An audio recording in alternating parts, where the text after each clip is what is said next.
Bregu, vendimi i gjykatës dhe politika si po luan tani. Me qenë se duhet ta koncentroj mendimin, po nxitoj. Po, kuptoni dhe vetë që jemi në 3-4 gjëra.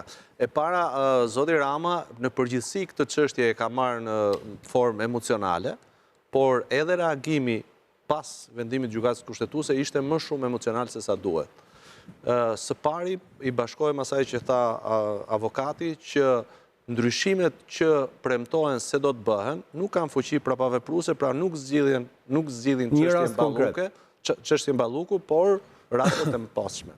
E dyta, zoti Rama është i pasinqert kur thotë që mazhoranca do të bëjë ndryshimet në procedurë për këtë gjë, sepse mazhoranca i ka pas gati ndryshimet në kodin e procedurës penale dhe Bashkimi Evropian, po themi, ka vënë alarmin që këto ndryshime mos të kalojnë. Këto, cilat ndryshime? Ndryshimet që janë bërë gati. Po mirë, duke për kodin e procedurës penale, sepse nuk është vetëm kjo, janë dhe disa gjëra të tjera. Kjo ka qenë në atë kohë, se varet për çfarë po flasim. Në cilat janë ndryshimet, mund të kenë ndryshime tjera apo është dhe kjo? Është përgatitur një draft për ndryshimin e kodit procedurës penale. Ku përfshihet dhe kjo çështje? Nuk e di se përfshihet këto. Jo, kodi procedurës, jo kodi penal. Kodi procedurës, ku ka disa nene të cilat bien ndesh me parimet e Bashkimit Evropian, siç është, le të themi, një përpjekje për të hequr nenin e shpërdorimit detyrës, dhe 2-3 nene tjera. Po janë kod penale dhe me atë kodit penal, mos e ngatëron ashti.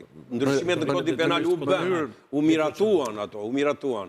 Kodi procedurës penale është tjetër. Ky neni 240 që fola humbje fjala që kujt i hiqet imuniteti e tjera, këto janë në kodin e procedurës penale. Mos më ndërprej. Është përgatit drafti dhe nuk është se do të filloj puna nga sot që tha kryeministri. E treta, kryeministri mund t'i bëj këto ndryshimet që tha, por çështja është që me çfarë kosto do t'i bëj këto ndryshime, sepse që pas dite Bashkimi Evropian reagoi dhe tha që kuvendi duhet të plotësoj detyrimet që ka ndaj kërkesës SPAK-ut e tjerë, pra ta shqyrtoj në kohën e duhur kërkesën e GKK-s për imunitetin e zonjës Balluku. Kështu që nëse kryeministri votat i ka dhe i bën ndryshimet pavarësisht kostos që mund të ketë vendi për rrugtimin në integrimin e BE-s, kjo është çështje tjetër pastaj.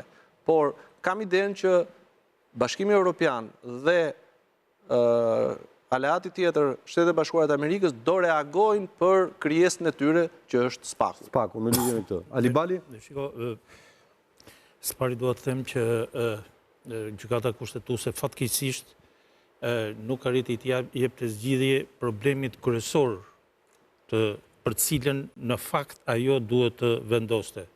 Mos marrëveshjes kompetencës midis pushteteve. Kjo është më rëndësishme. Nuk është fati i zonjës Balluku më i rëndësishëm se sa konflikti i kompetencave qartë, përplasja midis dy pushteteve. Dhe u tërhoq nga presionet, dhe nuk duhet të them këtu i bëri presion Rama personalisht, Berisha personalisht, aq më pak komuniteti ndërkombëtar absolutisht. Opinioni publik shqiptar u nda në dysh dhe u ngarkua aq shumë sa dhe ata njerëz unë i kuptoj. Ajo që më ka bërë përshtypje negative për jashtë vërtetës është fakti që sepse mbledhja ne dim gjithë, është bërë diskutimet, është bërë brenda me dyert mbyllura. Kur panë që nuk po gjenin një zgjidhje për të marrë një vendim, normalisht nuk do ishte turp nëse do i drejtoheshin Komisionit Venecias. Dhe mbi bazën e arsyetimit të Komisionit Venecias, se kjo ka ndodhur edhe në raste të tjera, dhe madje ka pasur edhe ekspert të drejtës kushtetuese që kanë kërkuar këtë gjë nëse nuk është e aftë të gjejë një zgjidhje ose për shkak të presioneve.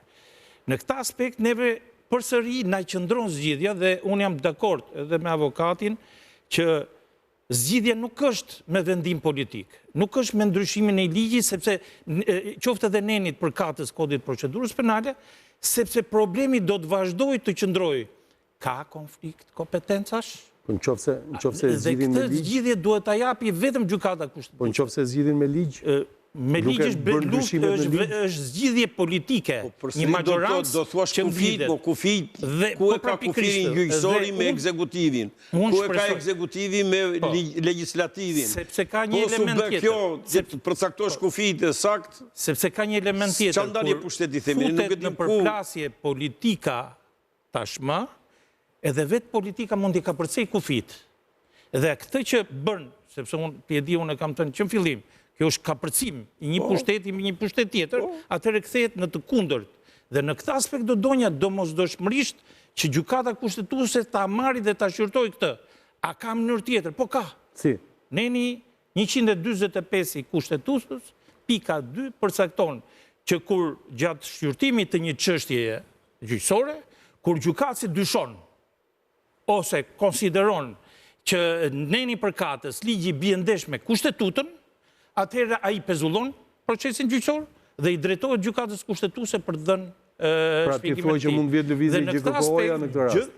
Gjykata me rrugën që po apeli GKK-s mund t'i drejtohet gjykatës kushtetuese. Sepse është e domosdoshme, unë kam bindje. Për skenar realist kë? Po kushtetuta e parashikon. Po ka ndodhur që gjykatës kanë dyshuar. Deri tani ne kemi parë konfirmime nga ana e GKK-s për kërkesa. Në këtë rast, është realist ky skenar? Duhet kemi gjë parasysh. Duke pas parasysh precedentet, flas. Po precedentet krijohen. Vjen një moment, për shkak edhe të ngarkesës, sepse është e domosdoshme.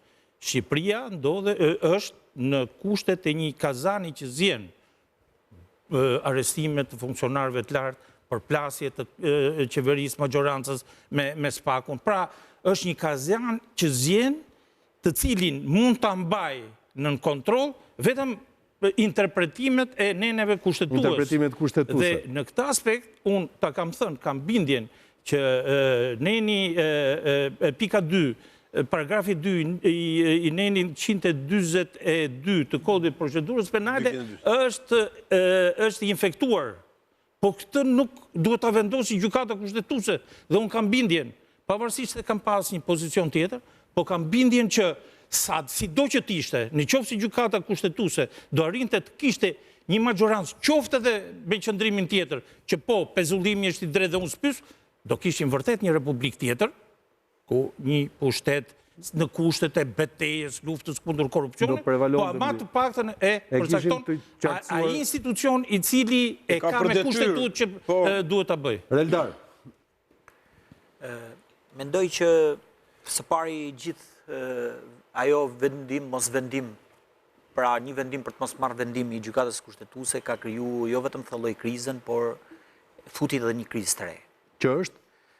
Kriza re është se këtu kemi detyrimin e madh të ekzekutivit dhe legislativit për të marrë një vendim që për të thellu ose për të përcaktuar qartë kufirin e ndarjes së pushteteve. Zgjidhja ka ikur në ekstrem, pra tashmë nuk flitet më zgjidhje në normalitet, pra brenda institucionit. Gjykata kushtetuese është ajo çfarë e garanton këtë gjë. Gjykata kushtetuese hodhi topin jashtë vetës e çoi tek politika dhe kërkohet zgjidhja nga politika tashmë, nga një pushtet tjetër për të përcaktuar kufirin.